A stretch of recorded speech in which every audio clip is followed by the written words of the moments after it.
Welcome to EveryTing Irie TV UK Drummers Special Edition, and this is Season 1. On this podcast, we'll be talking to drummers who have made an impact in gospel and secular. Some have played for world-renowned artists, some are even artists themselves. Today, I have a special guest. He has played for the likes of Noah Robinson, Governor B, T. Moses, Jacob Banks, just to name a few. Please welcome my brother, Michael Efah in the building. What are you saying, man? It's an absolute pleasure, man, honestly. Come on, man, come on. Bro, I was absolutely excited when you called me for this. And I was just like, you know what? It's about time. It is definitely about time, man. But I have to open up with this. So I know people will say, why didn't I ask you this question? Oh, gosh. Where did Little Mike come from? When did you turn a rapper? Little Baby, Little Dirt? Do you know what I mean? You rapping that? Like, where did Little Mike come from, bro? Bro, do you know what it is? I feel like it was a name that was just stuck with me when on the, you know what I mean, on the come up. Yeah. You're gonna come up, you know, so I've had people be, oh yeah, man, because obviously he had loads of mics. Yeah. Mike Brown. Of course, yeah, saying all of that. So at the same time, you know, you're the little one coming up, they're like, yeah, man, just little Mike, you know what I mean? You know, so you're little, bro. So come on, man. Changed. But I mean, it's not like Lil Wayne and that, you know what I mean? It's like fair enough. Just in case, you know what I mean? So, man, how did you get into like drumming and music? Are you coming from a musical household? Like, how did you get into it, man? Yeah, I mean, literally, I think like my mum, definitely, like, you know, the music was very well in the family. So she's a sibling of 8, literally, and all her brothers and sisters each play an instrument and sing. So they're all up in church as well. Obviously, she's from Ghana, so where I'm from as well. Yeah. So it was, so it was kind of like passed down. So even when she moved down here, and then obviously I came about as well. And then she would do gigs, doing loads of shows, things like that as well, because she used to BV for a lot of top high life Ghanaian artists. Oh, yeah. She, when a lot of them were making their moves down to London, obviously a lot of them were still doing gigs in there, so she'll be singing, and then I'll be the little boy in the videos running around each instrument trying to play, and then all the uncles are like, stop. You know what I mean? So, yeah, all up in the family, man. So was there any like local musicians that you looked up to, or any drummers that you looked up to growing up? Yeah, well, this is it, because I was around the high life scene a lot. Yeah. Literally drummers like Kwaku Yame, KB, rest in peace as well. He's a top high life drummer as well. That's paved the way for a lot of us, you know. Yeah. And yeah, so many others, Uncle Corte as well. There were so many people, man, you know, so, but yeah, to name a few, man. Yeah, no, that's good. So what stage of your life, at what point in your life where you like, you know what, I think I can do this music thing full time? Was it a conversation? Was it a certain gig where you're like, you know what, I actually don't have to, and no offense to anyone working at Tesco or Sainsbury's or anything, like, I don't have to work a retail job. No, it's real. You know what I'm saying? Big ups to those who are doing it. But at what stage was you like, you know what, I don't have to do none of that. I can actually do this music thing full time? Okay, well, I've got a little bit of a story. I don't want to take too much time. No, take your time, man. You know what I mean? Take your time. It's crazy. So for me, people find it a bit funny, but music wasn't actually something I wanted. All right, go on. Explain. Not because I didn't like music. I always have a passion for music no matter what I'm doing. But I was actually playing a lot of professional football at the time. Okay. You're Arsenal fan? So, unfortunately, not. He's cancelled. Glory. Don't worry, let me pro. But, yeah, literally. So, I was playing a lot of football in a nutshell. But unfortunately, things didn't work out.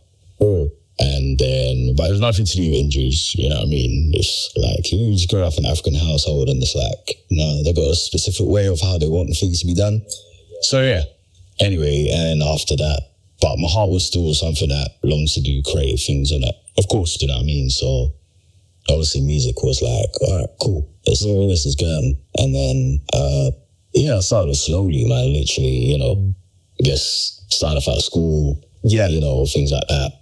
And then, doing little gigs here and there and then build a network and then, because you play for two of the biggest gospel artists in the country, Governor B and Noel Robinson. I'm not sure if you've noticed that, but you actually play for two of the biggest gospel artists. As you can see, I've got this lovely t-shirt here, as well as others. Tracksuit, jumpers, t-shirts, you name it. If you want to get yours, just go to www.kingsimagedesigns.co.uk. And if you want a discount, just type EveryTing Irie for a discount. Walk in love, walk in grace, walk in fashion. Peace.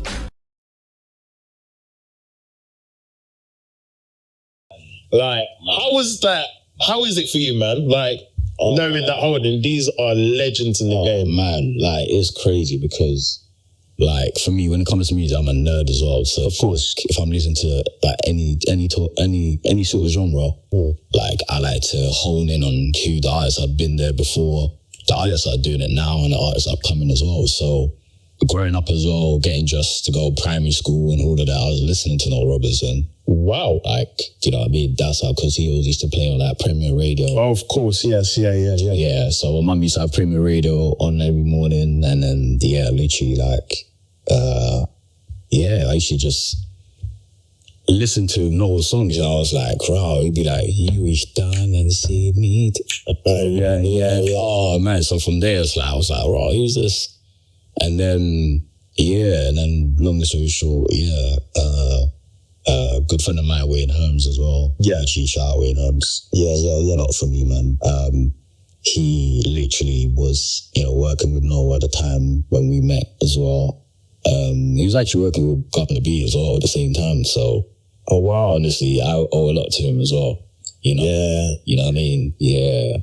So talking about Noel Robinson, yes, and now we're going to get to an interesting story, and forgive me if I do too much talking. I need to say this, all right?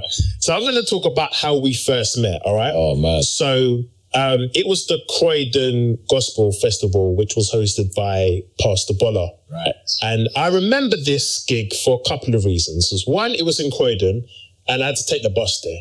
When you when you used to drive in everywhere, taking the bus is long, bro. Is long. And on that day, it was raining, then it was sunny, it was raining, then it was sunny. And I was the house band for that event. Anthony King hooked him up. Shout out to Anthony King. He's doing an amazing job in Croydon with the young people. So big shout outs to him. And so that day, I finished the sound check, and then I went on my business. I was just going around, eating cake, eating jerk chicken. And then they called for Noel Robinson to do the sound check. And I saw you, skipping along to the kit. So I can't lie, I didn't know you at that time. So I thought he was the drum tech. So I'm there thinking, like, he's setting up the drum tech. He's setting up the drums, and then Peter Matthews going to make a grand entrance. Because he's Peter Matthews, he can get away with it. You know what I mean? Yeah. So you came, and then you started playing. I was like, wait, hold on. He's the drummer.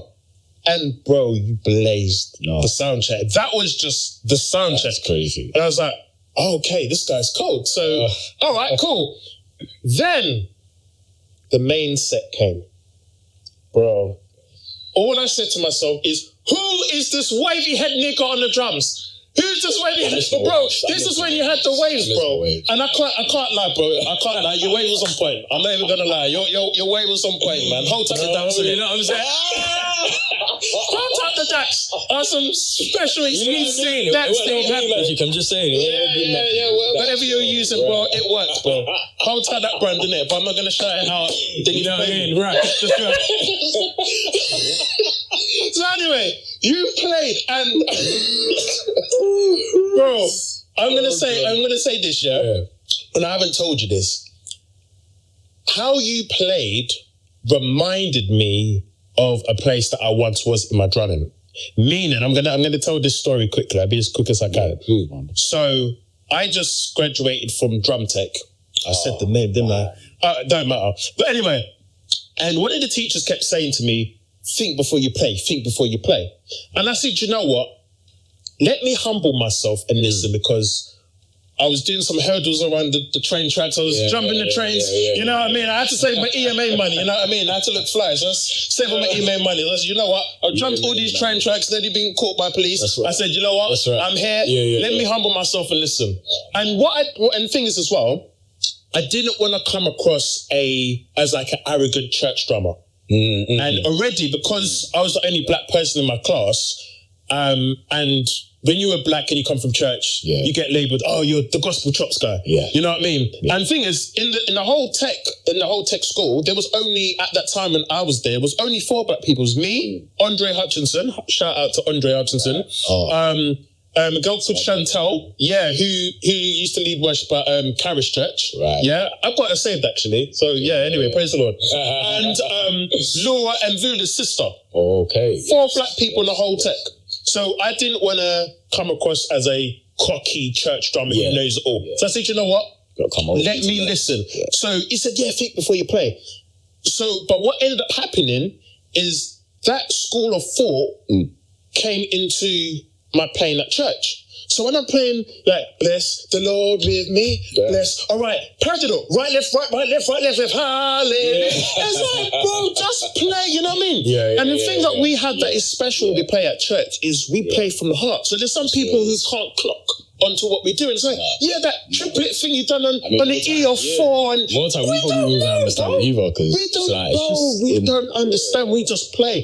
And so what ended up happening is, I said, you know what? No, for a while, I was kind of blaming him, saying, no, he threw off everything, man. Because the thing is, bro, it's to the point, like, even my mum noticed that, hold on, like, your playing's changed, your playing's different. Where all she used to do is complain and say, Irie, you play too loud. Irie, you play too loud. So for my mum to clock that my playing's changed, I was like, this is peak.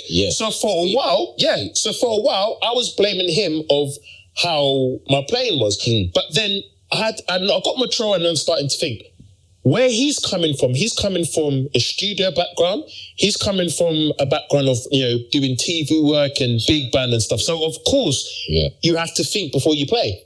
Now I'm doing more secular work and working with different artists. I have to think, okay, would that still work? Would, you know what I mean? Would that really work there? Because I was even working with artists recently and I was just doing a normal placement that we do. And it threw her off. And the thing is, she didn't understand, but she's not coming from a church background, you know what I mean? So I had to think, okay, all right, let me be more simple, you know what I mean? And so what ended up happening is my playing style was completely different. So seeing how you were playing, because that day, honestly, you played with like flair. I'm going to say this, I know people use this word loosely, but I'm going to say you played with anointing. Wow. Like you played with passion, you played with just pure fire, bro. And you just looked like you were enjoying yourself. And how you played like it was either you played like it was audition or you played like it was your luck. I was like, is this his first gig of no or is this last gig of no? And you just, you know what, I'm going to go all in, bro. Because literally you played like, you know what I mean? You just played so good, man. And I was like, that's where I need to get back to. Because I remember being at a place where you just played and you didn't, and you know, respectfully, you played like you didn't care. You know what I mean? It's just, I'm laying all at the table. This is it. You know what I mean? It was even to the point after I said, what would that wavy head nigga do if he was playing drums? What would he do? You know what I mean? Man, honestly, I do the same, you know.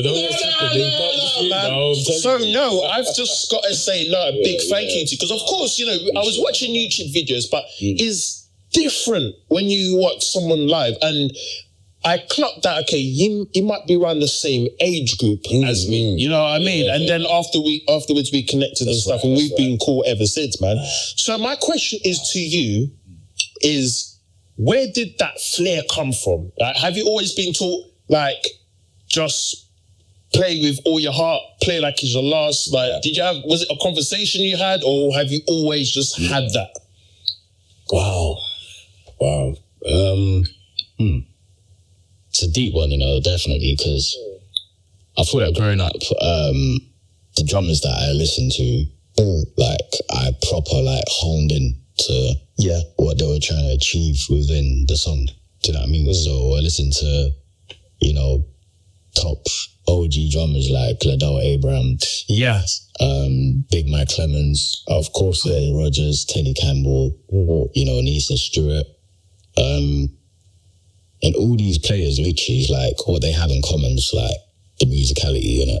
Like, the musicality covers all things. It covers flair, it covers dynamics, sonics, all the way down to dexterity, things like that. So for me, I was like, okay, I know why that sounds different, but why does it sound different? And how is that possible? Do you know what I mean? Because I remember when I first started, I was just like, man, like, especially when I listened to Israel Houghton's Alive South Africa, when I heard Big Mike Clemens, I was just like, that DVD was amazing. I couldn't believe drum sound like that, bro.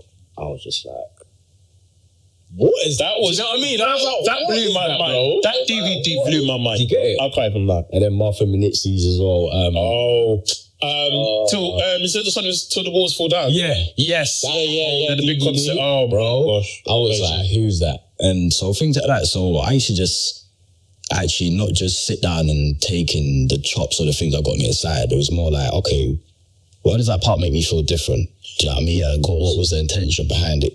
Yeah, because I think one thing we get lost in sometimes is like, the hype with drums as well, which is the flair and all of that. It's great to have it, but I think as a professional and as a true servant to the music, you need to know when and where to pull that in, and push. Yeah. So for me, I listen to a lot of like just musical drummers, that's literally, they speak to me, you know what I'm saying? Yeah. So that's one of the things that kind of, and then on top of that, growing up and playing a lot of high life in church as well, and even sometimes like the gigs. Within, obviously, the Ghanaian high life music, there's a lot of flair. I was going to say that. I was like, I wonder if culture plays a big part of that. Yeah, definitely, bro. Because what it is that it's like you're telling a story every time. Because I've never thought of it that way. That's very interesting. Yeah, bro. So is that what you think? Is that, okay, I've got to tell a story? Because you normally when you hear telling a story, normally hear that from like a singer or songwriter, right, or a guitarist. I've never actually heard that from a drum perspective. That's very interesting. Honestly, brother. That's like, very, very when I say all them things there, it's like it counts to how the person feels. Do you know what I mean? When they hear you play. And that's one thing that will always be with the person. It's not about what they heard it, but it's how you made them feel at the end of the night. Do you know what I mean? So whether it's you just playing just tunes that have a lot of space in between the notes or stuff that's got flair, there's always a journey within, within the song. So you got an intro, which is like you just opening the door, and then you got the welcome mats, all of that. So it's like, exactly, this is the house, this is the basis of the house and stuff like that. And then you got different rooms that literally explain different parts of, do you know what I mean? Different parts. I've never seen the drums from that angle. Trust me, bro. It literally, it makes you, it helps as well, especially, if you want to get into producing music as well and things like that. No, because people need to actually take that in, that drums is very much, as much as it keeps time, but there's a lot more. There's a lot more in there, man. That is very interesting. I've never it right, man. No, that's very interesting because all you hear a lot is just play the pocket, bro. Just play the pocket. Oh man. That's what it is, and that's what we grew up on. Yeah. You know what I mean? That's what we grew up on, because what it is like we were around a lot of the, you know what I mean? The guys that have gone before us, and it's like, yeah, man, just straight that pocket, things like that. And because people will say that, and then they'll say, yeah, play the pocket, and then as soon as they get on the kit, they're chopping, bro. It's like, oh, yeah, hold on. All right. You see, you just say, I've got so many stories on that, man, but that's not for another day.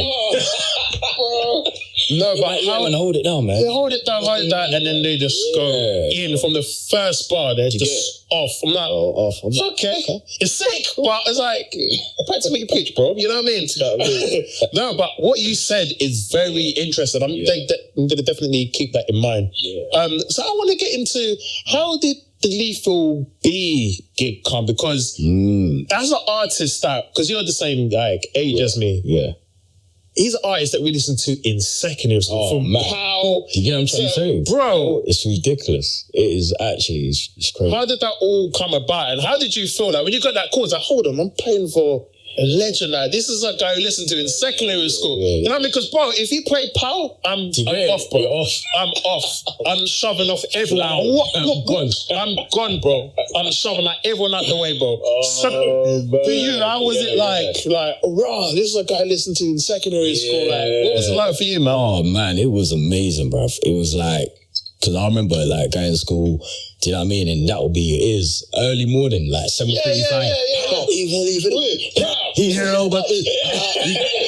So it was like it just got you hyped, and even for me, even going to play football as well, literally, it would get me hyped and just like, cool. Yeah. It gives you the energy that it needs. But yeah, getting to work with him was like, man, it was one for the bucket list, man. Because he's a producer as well, how was he like with like rehearsals? Was he like, no, you have to play exactly a track? Did you get a bit of freedom? Because obviously, some artists are different. There's some artists like, okay, if I produced it, I want it like this. And there's some, just like, just go for it. Yeah. Like, what was it like for him? Because I know he's a producer as well. Yeah, well, he definitely has what he likes to hear when he wants to hear it as well. Do you know what I mean? But apart from that, it's like, as long as you have the main bulk of, do you know what I mean, of what's needed for the tracks, for the songs, then he's like, yeah. And then afterwards, he just turns around and just be like, yeah, just go off. You know what I mean? So I think the first time I worked with him, I was the only drummer within a band context. And then the second time I worked with him, I played with my other brother, Chris Morris, as well. Oh, so 2 drummers on the stage? Yeah, we had 2 drummers and DJs as well. So shout out to Face as well, man. Yeah. Who you say? Face. So Face was DJ in it for one of the dance tour. So it's DJ and 2 drummers? Yeah, DJ 2 drummers. So you can imagine, bro. For a drummer, it's like, yeah, bro. Let's go away.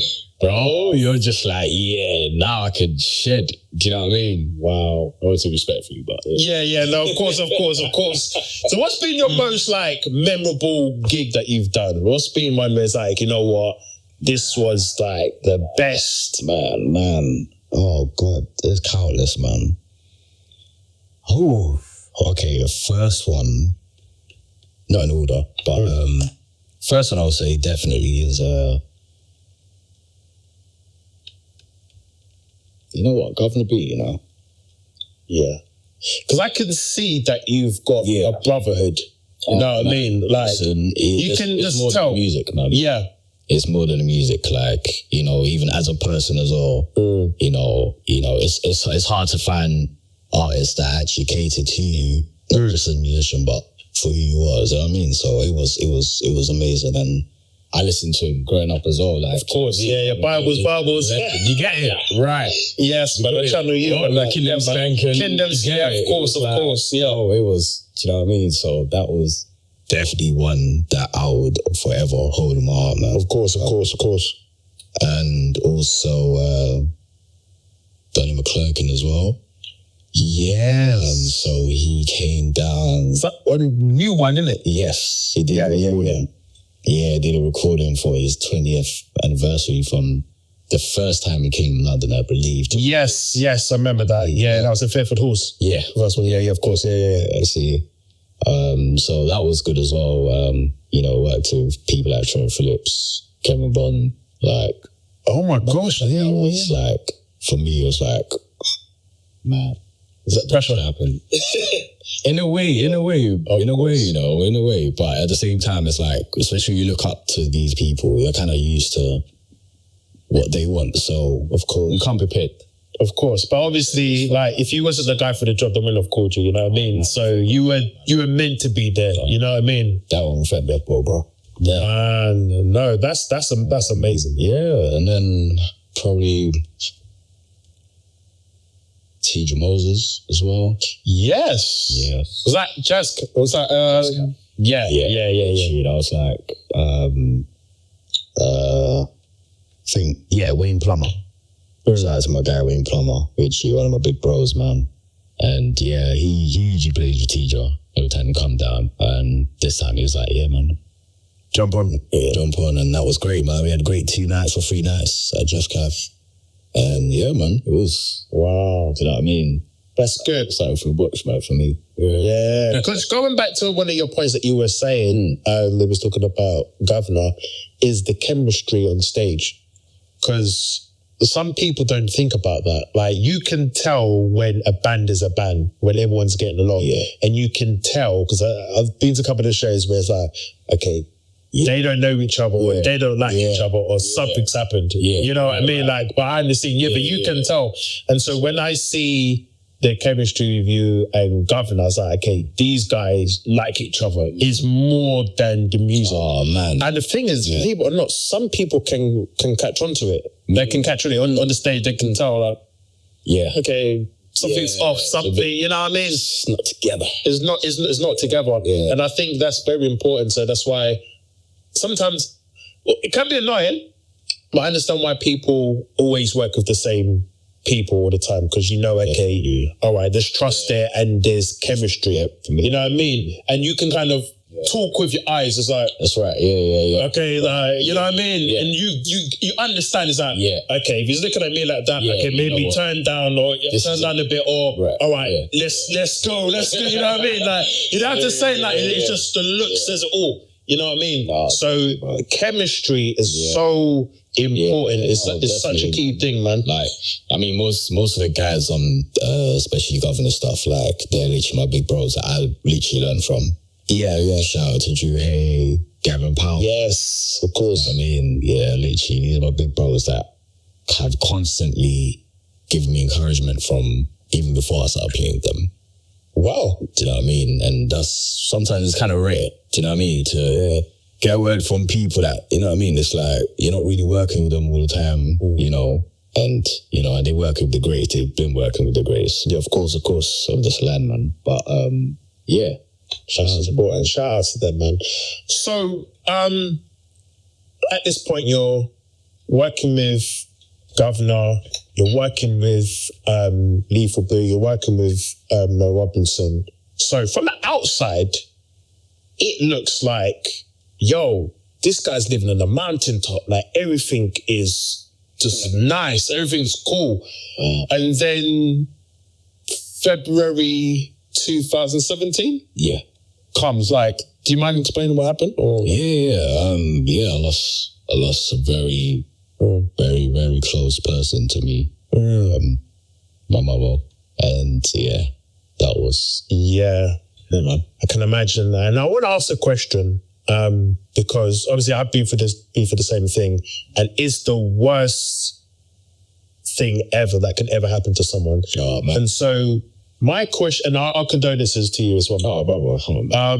Appreciate it. I want to ask, with that experience, did it draw you closer to music, or was it like, bun this thing? And the only reason why I'm asking that is because I like to watch like music documentaries. I want to hear, okay, how did this song come about? How did this, you know what I mean? Yeah. And I remember watching this interview with Marvin Zapp, and he was saying that the biggest song he ever wrote, which was Never Would Have Made It, he wrote that straight after he lost his dad.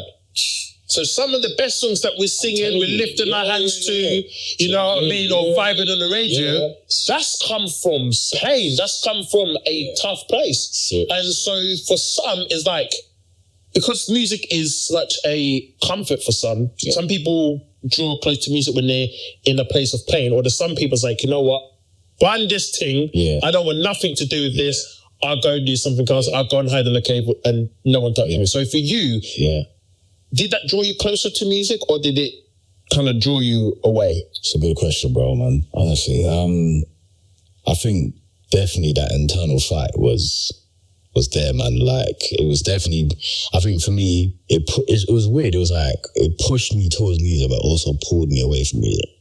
Because it's like, music is kind of like your outlet, innit? Yes. Do you know what I mean? But then how can you go to it if you actually don't want to even do it? Do you know what I mean? But it's like, but I know I need to, but you know, it's giving me the PTSD, you know what I mean? And things like that. So yeah, definitely that internal struggle with music was real.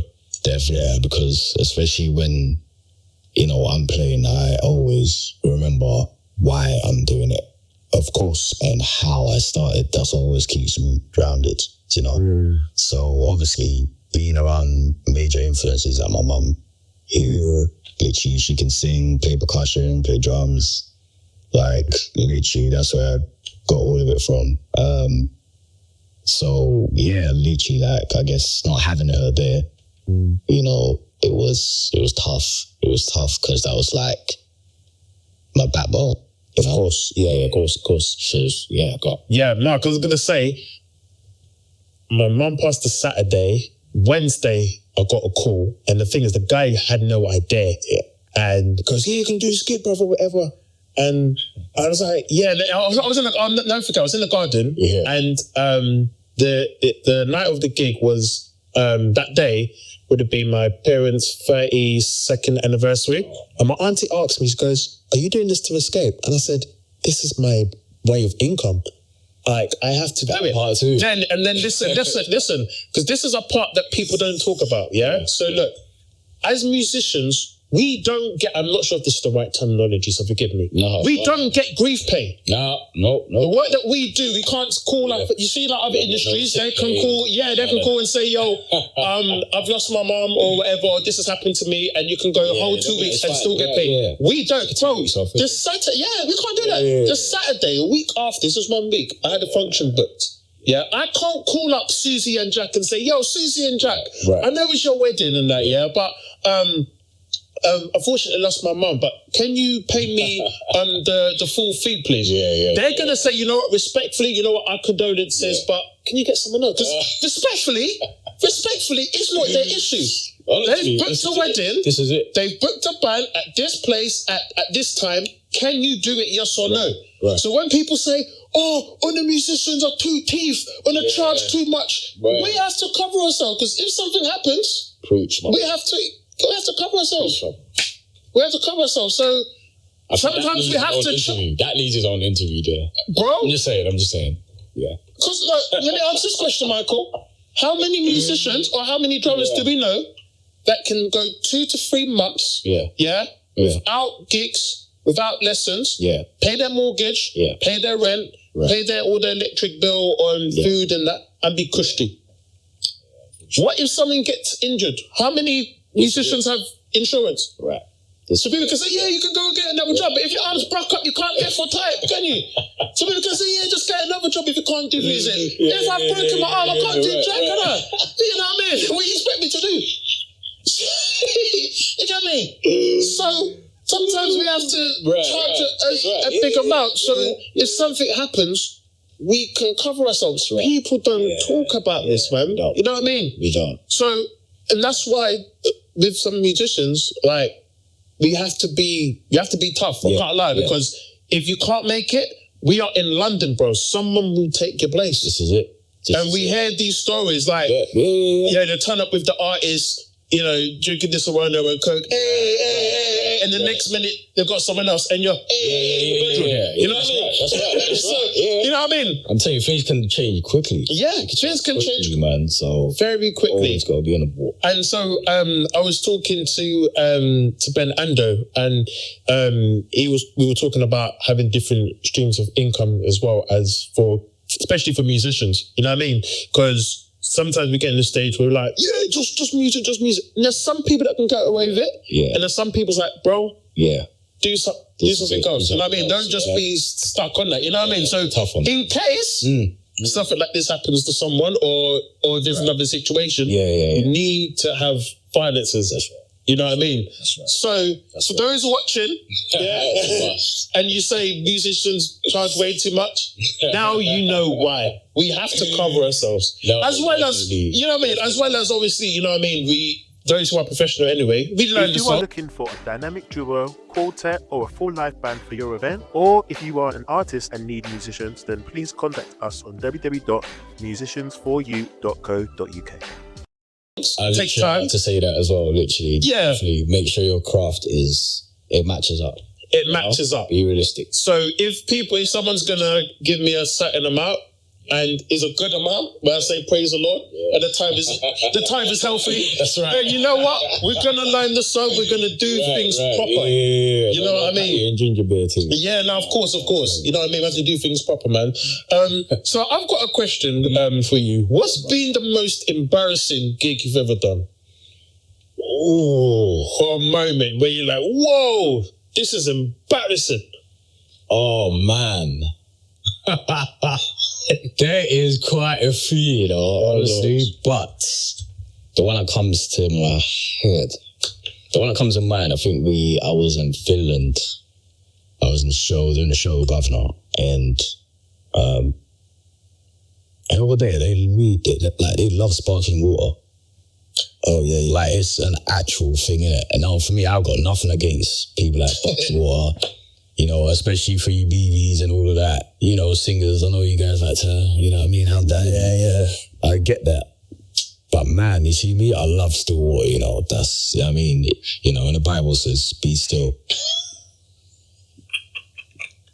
Anyway, so I'm on stage, literally, I'm like, 7 tracks in, high intense playing, you know what I'm saying? And so, and I am parched, and I'm like, why did I bring the water from the back room? I'm just like, all right, cool, there's no water on stage. So I looked at the guy on the side of the stage, I was like, I need some water. He's like, yeah, that's cool, man. He came and bought a crate. Now, you get me, I'm seeing a crate, I'm just like, yeah, this is amazing. I'm going to go through the whole crate. Do you know what I mean? Because I'm thirsty, innit? Like, when I say I'm parched, bro, I'm parched, brother. Parched. And then I've opened it. But this is mid-song, you know. You know what's drumming, it could be cheeky. We're playing, but we're drinking, yeah. Like, fry up us, you know what I mean? Do a fry up on this. And then literally, I've drank it, and I was like, I've literally just spat out. And then it went over a bit of the playback, because my playback crew was literally on the side of the... Thank God, nothing. Oh my gosh. Thank God, literally. I thought it stopped, you know? Bro, if it stopped, that would have been it. I would have had... Another drummer, please? Yeah, I would have handed my boots. I'd be like, God, I'm so sorry, man. But yeah, I think that was probably the most embarrassing one. Other than that, I've had a few funny moments in church as well. Like, I think we all have that. Oh my gosh. Bro, this one, it's so crazy. So, literally, my old church, the drum riser was a bit, obviously, it's a bit high up. And so the bassman, he's on my right side. And for some reason, I don't know why, there was no drum shield. There was like a drum shield on the drums, so I was thinking, so everything's just bleeding out. And then my far cymbal has got a crack in the cymbal, right? So it's got a crack right in the middle a bit. So I'm playing out my style, and I just saw it tip right, and my bass player's like this. Oh. And as soon as he lifted up his head, the cymbals went, was it Jesse? I can either deny, I can neither confirm nor deny. But man, yeah, it was just actually like nose bleeding, everything. Yeah, I was like, yeah, you know what, Mike, you need to take care of yourself. Otherwise, you ain't gonna be here for. Yo. So you had to put the bass down and go straight to Ellie? Oh, trust me, man. Straight surf bass runnings, man. Yeah, man. Yeah, bro. And I'm dead great. I'm so sorry. Yeah, you're still playing as well, you know? Do you know what I mean? The worship needs to go on. But, the show must continue. You know what I mean? But yeah, oh my God. What about you, bro? Oh, what about me? Oh my gosh. That's a very good question. No, okay, this was embarrassing. All right, go. So it was at my it was at my current church, but it was at our old building. This was when we was in Westwood, and my dad was harsh. Them times he was on a mad thing. So he was playing keyboard, and when he's in his element of worship, and playing the keyboard, he's just all he focuses about is the worship and the keyboard. And if it's not on point, he's gonna let you know, bro.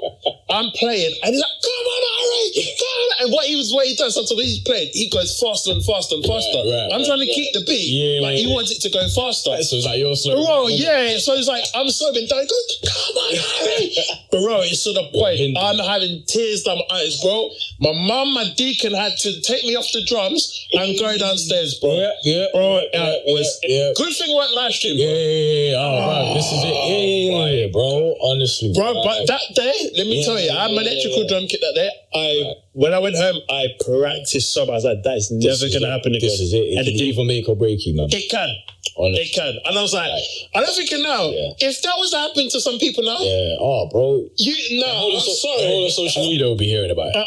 My gosh. Literally. But at the same time, some of the best drummers have had moments like that where you get embarrassed and told off. But it makes you, because that day, I practiced my tail off. As soon as I got home, I went straight upstairs and I prepped because I said, that's not going to happen again. Never. You know what I mean? So, like you said, you could have make it or make it. You know what I mean? Definitely. But yeah, no, that was embarrassing because everyone was looking like, what is going on? And this time I'm there thinking I was a bad man, bro. I had my Casino, what I got from 2 on my jeans, jacket, and you know what I mean? I look fly, bro. I look, you know what I mean? I'm thinking, nah, man.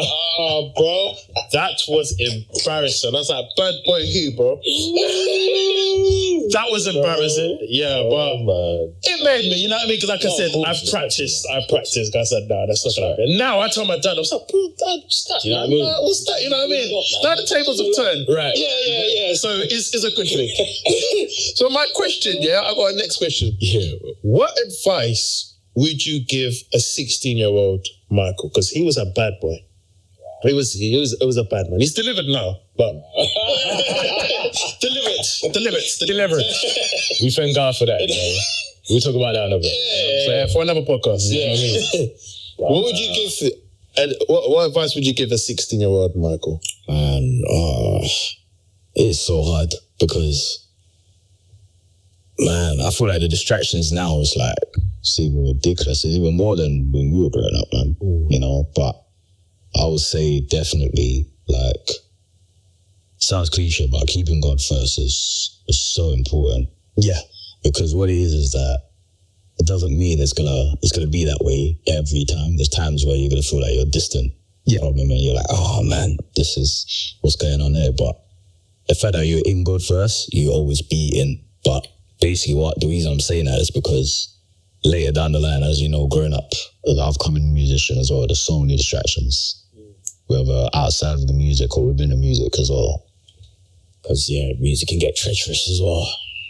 But do you know what I mean? But, I'll definitely say keep God first. Practice. And I would say practice on an actual drum kit. The reason I'm saying that is because it might be a little bit of a shock to everyone, but I've never had space to actually practice properly. And you play like that? Man, same thing I ask myself every time, you know. I'm being serious. That's a gift, man. Like, that couldn't happen. But when you're living in Brixton, you already know the walls they're thin, they're like glass. Do you know what I mean? So even me having just a drum pad alone, I'll be getting neighbour complaints, right? You know what I mean? Complaints, I'll be getting letters through the house. Do you know what I mean? And literally, like, the only drum kit I've ever actually had in my house of residence, I would say, is my mum bought me like 2 kits from Toys R Us years ago. Yeah. And then after I brought both of them, and she was like, you need to be in church. And then after that, I've never had. So the reason I'm saying it's important to actually practice on a kit is because, like, it improves so many things. Like, your tuning as well, it even tunes your ears as well, so you know exactly what you want to hear. Yeah. You know, things like that. Fluidity around the drums as well. Do you know what I mean? Definitely. Like, for me, I've done years of just... It's not. Don't worry. But you've made it work, and we felt God for that. There's some people that never would have clocked that. Yeah, man. That's honestly, that's a gift, man. That's why I need you to help me practice, bro. No. You need to help me, mate. You need to help me, bro. Right. I knew that, bro. No, that's good. Yeah, man. Right, so Michael, we're moving on to a special segment. All right, we've got 2 segments. So, first segment is, all right, I want you to tell me 5 CDs or DVDs that has greatly impacted your life. Whether it's, obviously I want both, so whether it's maybe something that, you know, your family, a song that your family passed down to you, right? And also I want like something drum related as well. Yeah. So you can mix it up. Yeah. So it can be personal. And Yeah. So 5 CDs or DVDs that's greatly impacted your life. Man, I'll say Tony Royce's on the website was it Drummer World? Yes. Drummer World, yeah. Yes, that was, man, that was legendary because we were in school sometimes. Hey, you're seeing this little kid. Do you know what I mean? Yeah. And he is just favorite. And then even sometimes I was still getting the syncopation with it. Yeah. Both feet, and he was just, it was mad like crazy. Do you know what I mean? So I was just like, my idol, bro. Oh, bro. Like, do you know what I mean? You'd be lying if you say he didn't, man. Tony Royster, man, that was my favorite. Do you know what I mean? So definitely that. And also, I think I mentioned this before, Israel Houghton's Lives of Africa. Yeah. I watched it the other day. I watched it Sunday, bro. Yeah. I still watch it. Yes, even up to now, it's in season. Yeah, it'll forever be in season. Of course. Yeah, bro. Like Big Mike, Aaron Lindsay, Buddy Strong, Terrence Palmer, like tough, but bro, it was ridiculous, man. And then also, that's 2. CC Winans. What friend of Oh, I have no words for it's just amazing. Like the musicality was even the end because of the outro. What? You know what I'm saying? Bro, it's like all of that. I just was sitting at the TV just like, wow, yeah, this is, do you know what I mean? When gospel music was gospel music. Bro, anyway, right, do you know what I mean? Oh, man. Making me feel old. Sensitive topic. Well, and then 2 else as well. I think even Andre Crouch live in LA. Yes. Yeah. The same drummer as well. What's his name? Adele Abrams. Yeah. Adele Abrams. Yeah, the man of the gloves. That's what I call it. The man of the gloves. Because of him, I was like, yeah, I'm buying gloves. Everyone bro, I bought gloves to church, and I was like, yeah, I'm gonna try this thing. It worked for me. But no. Do you know what I mean? I was just like, bro, there's a reason it's cool. Yeah. Only he can rock it. Only he can do it. Right, and then Ari Spears is caught up. Definitely caught up. Yes. What, the Usher DVD? Yeah. Oh man, there's too many actually. You got the Live in Puerto Rico is the legendary one. That is just ridiculous. Yes. And then you have the legendary one, the Caught Up cover that he did. John Click he did. Yes. Who was on that as well? Joey Hayward as well, wasn't it? Joel Hayward, Teddy Campbell, Nissan Stewart, and Marvin McQuitty. Oh man, Marvin McQuitty. Yeah. Marvin McQuitty. Yeah. Rest in peace. Yeah, man. That was brilliant. Yeah, so that's legendary. Yeah. That's 5? Yeah. All right. So we have this game now, and I'm just gonna tell the viewers. Oh God. It is just a game, okay? So do not get offended. All right, it's just a game. All right, so Michael, on this game, I have a list of artists, from different parts of the world, right? Yeah? Yeah. And all you need to do is give me a UK drummer, has to be a UK drummer, who you would put on that gig. Now, if the artist I pick just so happens to have a UK drummer, and you want to keep them on it, That's absolutely fine. Right. The rule is it has to be a UK drummer. Okay, that I personally. It's up to you, all right? Okay. UK drummer only, okay? Right. All right. So, what UK drummer, Michael, will you have? And I'm doing a spin a wheel thing, yeah? So it's fair, okay? Yeah. All right. This guy. Coffee. What UK drummer would you have for coffee? UK drummer. Man, I'm gonna have to go with my bro Steven on that one. Yeah. He does that one. Yeah. Actually, man, like, cause I've heard the gig. Yeah, I mean, and it's like, Yeah. do you know what I mean? That's my little bro there, man. He's not little no more. You know, yeah, big man. You know what I'm saying? Like, that's my family, man. Yeah, I'll keep him there. All right. The next one, and I know this is random. Okay. Good. ABBA. What UK drummer is going to play for ABBA? For me personally, I put Joe Brown. That's a very, very good choice. I'll put Joe Brown, definitely. It's like, I'm thinking just his approach to the drums, even sonically as well. You know, as Mike Brown says, 2 4s. Yeah. Bruv, like, Jerry is blueprint. Yeah, of course. So that on ABBA, and ABBA's a lot of... Yeah, of course. It's like, do you know what I mean? You need that. Yeah, definitely Jerry Brown. Yeah, no, that makes sense. Shout out to Jerry, man. In a shout out. Chronics. Ooh. It's like reggae, that dance one. Who will be getting? What UK drummer? Oh, man. I was trying to set me up. No.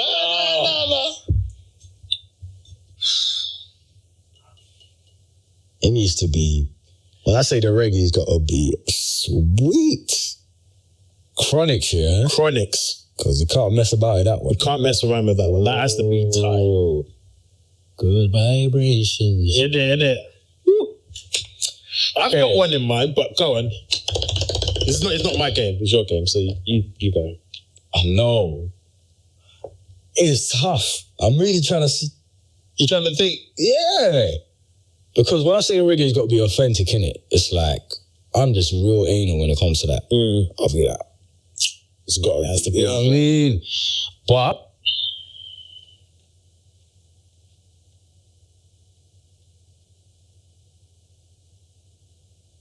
I put Peter Matthews. That's a good choice. I'll put Peter. That's a very good choice. Yeah. Who would give it?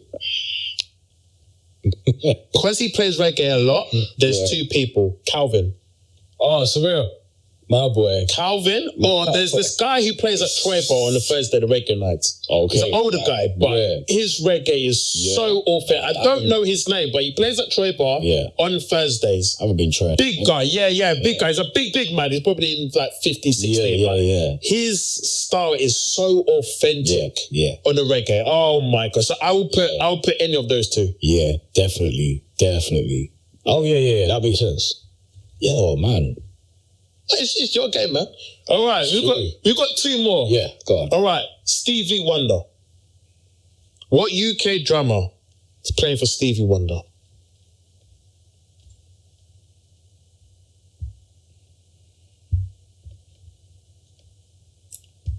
Oh, I think I might do two, you know. Do two. I'll still go with Jay Brown. Definitely. Oh, you said them already though. But yeah, that's I know. And Pete Ray Biggins. That's a very good I'm choice. a big fan of Pete. I've always wanted to meet Pete, but one of DB, I will. Yeah. I thought you were going to say yourself. Who, me? I thought you were going to say Who, me? No, but Peter Ray is a very good choice. Because when I'm seeing him with Level 42, oh my gosh, bro. That guy has more musicality than what you know. Like, it's absolutely beast. Yeah. That's a very good choice. All right, one more. Go on. Are you ready? Go on. Genuine. Ooh. Who's got the R&B pocket? R&B. Who's got the R&B pocket? Oh, man. Who's going to play Pony good?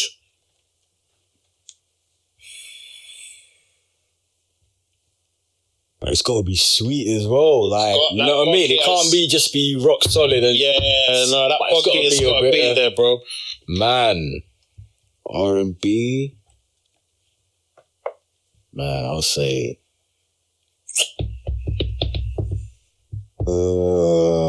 man, don't want to think so hard. I'll say the people that do R&B right now. Say Mate Brown. That's a good choice. Yeah. That's a good choice. Literally, man. Definitely. He's got the right approach to it. He's got the tonality as well. Yeah, so, yeah. That's a good choice. Yeah, no, very good choice. But guys, it has been a pleasure to have my brother Michael. No, bro, it was absolutely pleasure, bro. Absolutely pleasure. So where can people follow you, man? Shout out your social, man. Oh, listen, Mike_Efah on IG. Right now I'm a bit lazy on it, so forgive me. But I will be back posting and I'll be all up in that. And then, for now, and then after this I'm going to be jumping on all sorts of things.